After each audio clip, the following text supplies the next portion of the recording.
and a back row of Aoife Wafer, who's been in super form, Adele McMahon and Brittany Hogan at number 8. Aoibhinn Riley and Dana O'Brien started at half-backs once again. Enya Breen is named at centre, where she partners Eve Higgins, and Maeve Deely starts at 15, joining Bevan Parsons and Katie Corrigan, the 18-year-old, in the back three.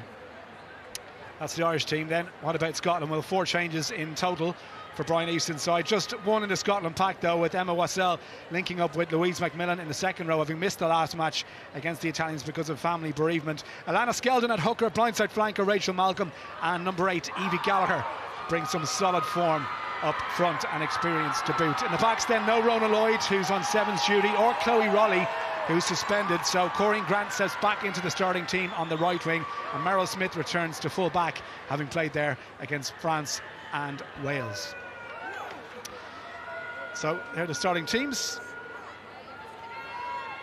What should be an exciting atmosphere with plenty at stake in terms of World Cup qualification, 3rd place in the championship table, and of course qualification to the WXV1, which takes place later this year. Out comes Scotland. There are some Scottish fans who made the trip over, and they'd be confident after last year's result, a pretty comprehensive win against the Irish as well, that they can back that up with another victory here today after having won twice on the road in the championship already this season. Best finish since 2005 was 3rd place. Since then it's been 4th and lower for the Scottish team. Can they go back to the top 3 in the Women's Six Nations Championship table?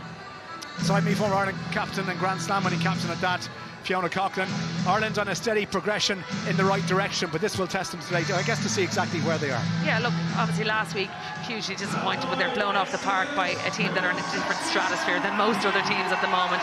These are the games they need to judge themselves on. This is where they need to be at. It's winning these games, and particularly home games. Scotland have obviously travelled well on the road, getting 2 away wins. Well, we're about to find out exactly how far Ireland have progressed, and equally as well Scotland in terms of their journey, with 2 away wins already under the belt. Emma Wassell, her mother passed away sadly before the Italian match, that's why she missed out on the squad, but it's good to see her back. I'm sure keen to make an impression here in the second row. It was Wassell last time. This time it's Rachel Malcolm, the captain, and the driving maul. Look at the power up front from Scotland. Really good start. Ireland struggling to contain it.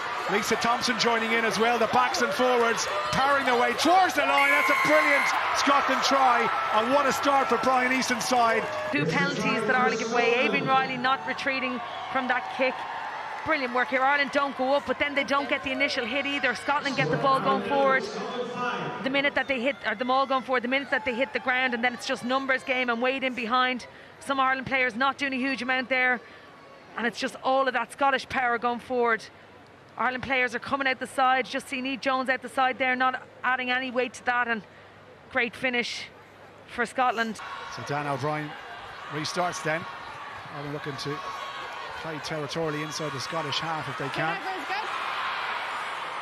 Lost ball for Scotland, and an awkward bounce into touch. Rain ball or blow ball, guys? I'm happy that was kind of Aoife Wafer in there over the ball poaching. I was happy that they turned it over. It's a line out. And into the midfield they go. Enya Breen carries up the middle. Quick recycle ball needed, and Ireland have it still. Intercepted. Decent read in Scotland. Looking to find Sam Monaghan. Well tackled though. Backwards. Good hit from Evie Gallagher. Scotland piling through. Ireland trying to get space for Christy Haney this time. Straight into Louise McMillan. There's Brittany Hogan. Trying to stay on her feet, but she's wrestled back. Look at the power of the Scottish defence. It's a player and ball, and if they don't get the ground here, Scotland will get the turnover. That's really good work by Scotland in defence. McDonald trying to dig it out. Good pressure from Ireland though. Leave her. Just slowing it down a touch. Taken in by the captain, Rachel Malcolm. And just finished the half with something on the board as it is. They're going to leave with nothing, and Nelson's kick brings an end to that 40 minutes. I don't know what coaches are going to say to both teams. I don't know what supporters who paid in to watch this think at half-time. It's been pretty terrible stuff from both teams, full of handling mistakes, knock-ons, line-out missed throws, you name it. Half-time at the Kingspan Stadium, Ireland 0, Scotland 5. So John O'Brien gets us back on the way. Hold on.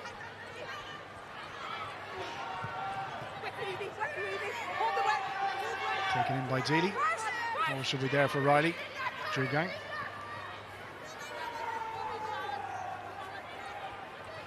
O'Brien, crossfield kick. Went for Corrigan to give chase here. It's going to sit up though. Nobody wanted to put a name on it. Enya Breen first to react. Back out to Corrigan. It did go forward from a Scottish hand, so advantage to Ireland. And now offside as well against Lisa Thompson. Release now. You got the advantage, Green. Hold it, Matt. Hold it as well. Tackle! We've got the blind side. Chance there to break through. Brittany Hogan out to Corrigan, trying to finish in the corner. Corrigan gets Ireland's first try. What a start to the second half. Just see it here. Great work on the left boot from Dan O'Brien. The space is there. It was actually off Thompson. I thought it was Corrigan's hand that had knocked it forward. Brilliant reaction from Enya Breen. Offload, they come back inside. Again, another big carry. Brittany Hogan to the fore, getting her hands free. A great fight and finish from Corrigan to go over, and that is the perfect start.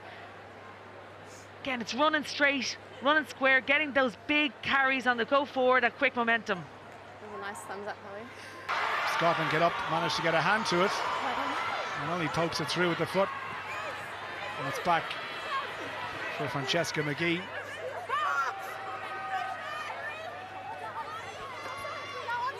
Yeah, play on. Right, tackle now. Options both sides. McDonald's has room on the left here. The numbers might be enough. Ireland are caught short on the left-hand side. No room for McGee, and she did eventually get the ball. That was a chance for Scotland. Martin again, back inside. Wassell.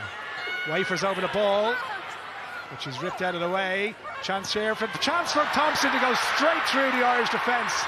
And a second Scotland try. So when the peel plays... Good line out, they peel off that maul.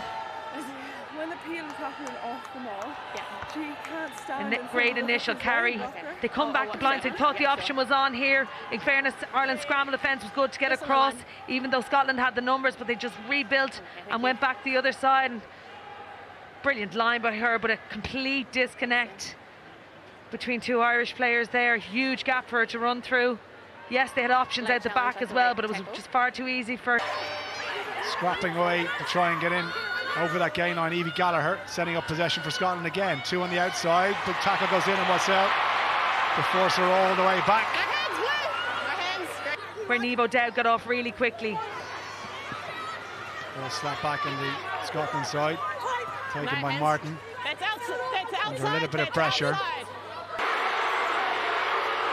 Came close on a couple of occasions in the first half in that position. Ultimately denied though by Scotland, and a few of their own mistakes. They're very close here. Surely the ball is down, is it? Maloney at the back gets there for Ireland. Cliona Maloney off the bench onto the try sheet, and Ireland have her second try. Brilliant sharp ball to the front. Edel McMahon, great work by Dorothy Wall. Edel McMahon and Monaghan really working hard at the front of that maul, trying to keep momentum, but it's really well controlled there by Maloney at the back. Aiming Riley in direct traffic there. And then just gets right underneath MacDonald, who's on the try line, but great work at the front of the maul there. Brittany Hogan on the far side. Wasn't a million miles away for the last strike. That's a much better kick. Ireland draw level. We are all square. Maloney to the captain, Sam Monaghan. Wafer, dummy, Wafer through. Wafer trying to do it all on her own. Pass on the outside is good. There's that ball. Riley has it. Wafer again. They've got to get away with one there. They still have a chance inside the Scotland 22 to put points on the board. Every point now crucial at this stage of the game with only 8 minutes left. Here's Higgins. You need a roll first. Penalty again. Silence in Kingspan, followed by the cheers of the Irish crowd. Ireland hit the front, 15 points to 12. Trying to keep the ball alive. Out it goes. Or knocked on. Was it deliberate? Looked like it was. The lane arm there from David Parsons. Could be in trouble. Yeah, thank you. Last minute. Can you get a number, please? Penalty advantage. Oh, thank you. You got the advantage. Nelson fires one out. There's no advantage coming from this. They've lost about 30 metres. Deliberate knock on. David Parsons will finish the match in the sin bin. To Ireland down to 14. Desperately trying to hang on. Trouble here. She could be yellow carded. Yeah, and then they'll... It should be it. It should be over. Another carry. Back it goes. O'Brien says that's it. And Ireland have beaten Scotland. Your thoughts, Fiona? What a phenomenal second half. It was poor in the first half, but what a phenomenal second half from Ireland. Both in attack and then that final defensive push from them, and Sam Monaghan there getting up. They didn't go up for many lineouts, but the time was perfect right to go up for. Perfect time to go up. What a second half from Ireland. Players standing up, players making an impact off the bench. Steve O'Dowd was unbelievable coming off the bench.